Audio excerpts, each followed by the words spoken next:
तो नैहर जाई राजा जी लेके अलगा रही ना तो नैहर जाई राजा जी। हमसे सासू जी के सासत ना सहाई राजा जी हमसे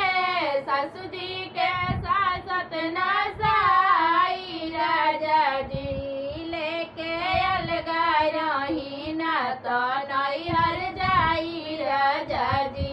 लेके अलगा रही ना तो नैहर जाई राजा जी। बड़ा की गोतिनिया तो बहुत खिलाड़ी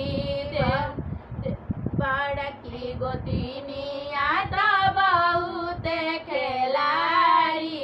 देखी देखी हमारा के टोन छोड़तारी बोले